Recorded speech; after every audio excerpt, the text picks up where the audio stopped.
So John sums up the revelation of God in Christ when he says, God is love, 1 John 4:8. And then he defines love by pointing us to the cross. Here's how we know what love is. Here's how we know what love is. Jesus Christ laid down his life for us, so also we should lay down our life for one another. Love is about ascribing unsurpassable worth to another at cost to yourself when necessary. It's self-sacrificial. It's other-oriented. It affirms the worth of the other. And God is this, John says. So self-sacrificial love isn't just a verb that God does. It is the noun that he eternally is.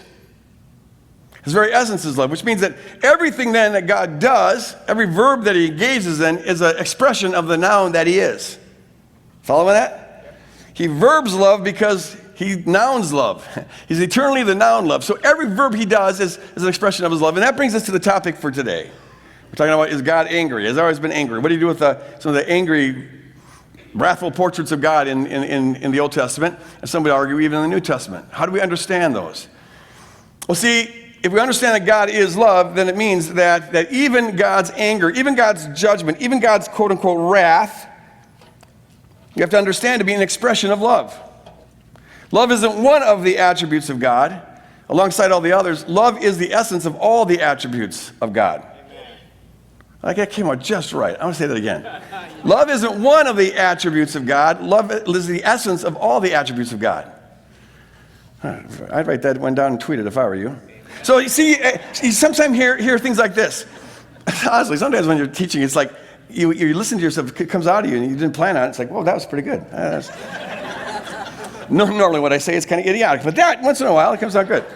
So I hear people all the time, often pushing back on stuff I teach. They'll say things like, yes, look, God is love. I totally believe that, but God's also just. Got to balance it. Yes, God is love, but God's also holy. You have to have a balance view of God.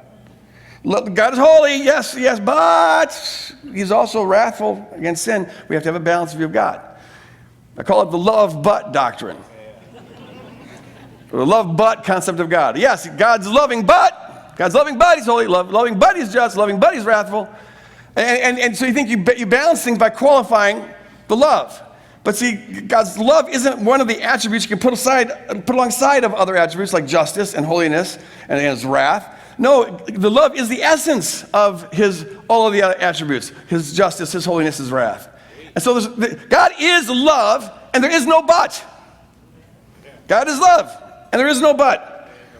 Rather, God is love, and therefore everything God does and every attribute he has is an expression of the love that he is, and love is defined by the cross, which is why our understanding of God has got to be solidly anchored in the cross from beginning to end. Keep your eyes on the cross. To know what anything means in God, we have to keep our eyes on the cross, where you have the perfect revelation of who God is. God is love, full stop.